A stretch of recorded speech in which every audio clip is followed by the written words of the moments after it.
Assalamualaikum warahmatullahi wabarakatuh. Benjamin Netanyahu, Perdana Menteri Israel, kembali menjadi sorotan dunia. Namun kali ini bukan karena kebijakan militernya, melainkan karena kondisi kesehatannya. Kantor Perdana Menteri Israel mengonfirmasi bahwa Netanyahu mengalami keracunan makanan dan harus menjalani perawatan di rumah selama 3 hari penuh. Ia dikabarkan mengalami dehidrasi parah. Kabar ini sontak memicu reaksi publik, baik di dalam negeri maupun dari dunia internasional. Banyak pihak melihat peristiwa ini sebagai simbol ironi, bahkan ada yang menyebutnya sebagai karma politik. Bagaimana tidak? Di saat Netanyahu terpaksa beristirahat karena tak bisa menerima makanan dengan layak, jutaan warga Gaza telah berbulan-bulan mengalami nasib yang jauh lebih buruk kelaparan sistemik akibat blokade ketat yang diberlakukan oleh pemerintah yang ia pimpin. Netanyahu bukan hanya pemimpin dalam krisis militer, tetapi juga figur sentral dalam kebijakan pembatasan bantuan kemanusiaan ke Gaza. Ia secara aktif memerintahkan pemblokiran akses jalur distribusi, termasuk penutupan jalur penyeberangan Zikim yang menjadi salah satu rute tercepat menuju Gaza Utara. Akibatnya, bantuan kemanusiaan seperti makanan, air bersih, dan obat-obatan tak bisa sampai ke tangan warga yang paling membutuhkannya. Situasi ini bahkan menarik perhatian Perdana Menteri Spanyol, Pedro Sánchez.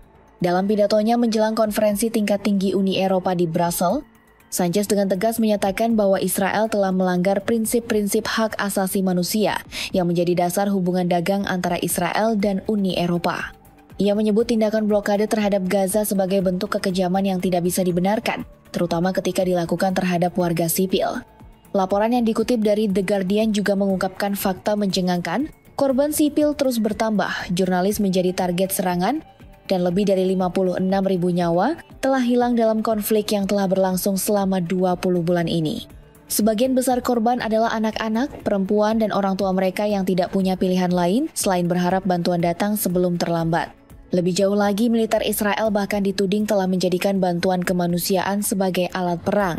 Menteri Pertahanan Israel, Israel Katz, secara terbuka menyatakan bahwa penahanan bantuan dilakukan untuk melemahkan Hamas. Namun, apa daya, yang terkena dampak justru rakyat sipil. Warga sipil yang lapar, yang tidak bersenjata, yang hanya berharap roti, air, atau susu untuk anak-anak mereka.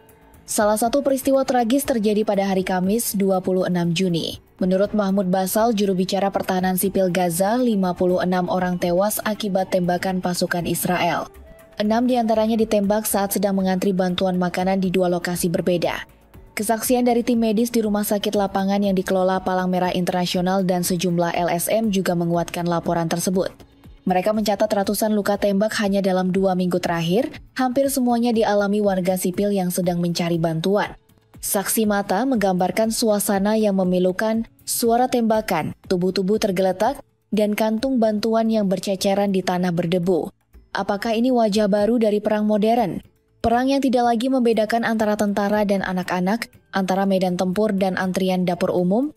Kini, ketika Netanyahu harus merasakan sendiri efek dari makanan yang mencederai tubuhnya, sebagian publik mengingatkan kembali kebijakan kerasnya terhadap Gaza. Apakah ini hanya kebetulan? Atau sebuah pesan dari semesta? Sebuah bentuk karma yang datang dalam diam, menghantam pemimpin yang selama ini dianggap bertangan besi terhadap musuh-musuhnya, tetapi juga terhadap rakyat yang tak bersalah. Meskipun belum ada tanda-tanda bahwa Netanyahu akan mengubah sikapnya secara politik, dunia kini menatap dengan sorot tajam. Sakitnya seorang pemimpin menjadi simbol yang tidak bisa diabaikan.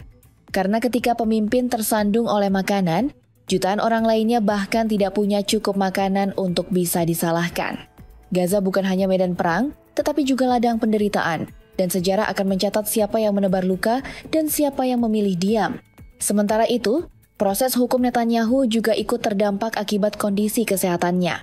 Sidang kasus korupsi yang menjerat dirinya terpaksa ditunda.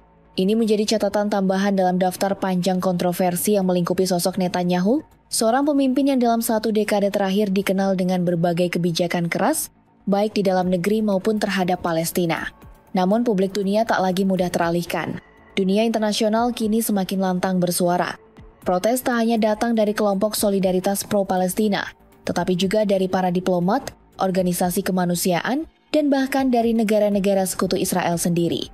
Kegagalan Netanyahu dalam menjamin akses kemanusiaan mulai dianggap sebagai pelanggaran yang sistematis terhadap hukum internasional. Di saat dunia sedang gencar menggalakkan prinsip-prinsip kemanusiaan, Israel justru mempersempit ruang hidup warga Gaza. Setiap larangan terhadap bantuan, setiap tembakan ke arah kerumunan yang sedang antre makanan adalah pelanggaran terang-terangan terhadap nilai-nilai dasar manusiawi. Dan kini, ketika Netanyahu terbaring lemah di kediamannya karena makanan yang ia konsumsi, banyak orang menyebutnya sebagai cermin dari penderitaan yang telah lama ia abaikan. Sakitnya menjadi simbol bahwa bahkan orang paling kuat pun bisa terjatuh oleh hal yang paling sederhana. Sementara di Gaza, makanan bukan sumber sakit melainkan harapan yang terus direnggut dari tangan-tangan kurus para pengungsi. Apakah Netanyahu akan mengambil pelajaran dari peristiwa ini? Belum ada yang tahu, tapi satu hal yang pasti, sejarah tidak pernah menunggu klarifikasi. Ia mencatat, mengingat, dan suatu hari akan mengadili. Rakyat Gaza masih terus berjuang. Di balik puing-puing bangunan, di tengah sirene dan dentuman bom, mereka masih bertahan hidup. Mereka masih berharap dunia membuka mata, bahwa penderitaan mereka bukan statistik, bahwa rasa lapar mereka bukan alat politik, dan bahwa pemimpin seperti Netanyahu yang memilih untuk membungkam suara kemanusiaan demi ego kekuasaan, tidak akan selamanya bisa lari dari tanggung jawab sejarah. Mungkin hari ini Netanyahu merasa lemah karena makanan, tapi di luar sana, ada ribuan anak yang tak punya makanan sama sekali. Ada ibu-ibu yang menatap langit dengan perut kosong, berharap bantuan tidak ditembak sebelum sampai. Ada keluarga yang tak bisa lagi menghitung kehilangan, karena jumlahnya terlalu banyak. Dan jika dunia masih memiliki nurani, inilah waktunya bertanya. Sampai kapan kita membiarkan seorang pemimpin membungkam rasa lapar dengan peluru?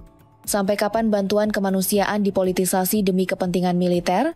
Karena cepat atau lambat bukan hanya satu pemimpin yang akan tumbang, tapi juga nilai-nilai dasar manusia jika dunia memilih untuk terus diam.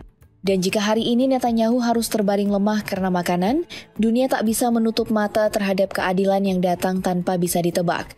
Banyak yang menyebutnya karma. Dalam pandangan Islam, ini bukan sekadar kebetulan, ini adalah bagian dari janji Tuhan. Allah berfirman dalam surah Al-An'am ayat 45, maka orang-orang yang zalim itu dimusnahkan sampai ke akar-akarnya. Segala puji bagi Allah, Tuhan semesta alam. Ayat ini menjadi pengingat bahwa kezaliman, sebesar atau sekecil apapun, tidak akan dibiarkan oleh Allah. Ia akan diadili, dan balasannya bisa datang dengan cara yang tidak disangka. Seorang penguasa yang merasa tak tersentuh hukum dunia bisa saja dijatuhkan oleh hal sederhana, makanan yang salah. Dalam hadis, Rasulullah juga bersabda, "Takutlah kalian terhadap doa orang yang terzalimi, karena tidak ada hijab antara doanya dengan Allah." Bukhari dan Muslim.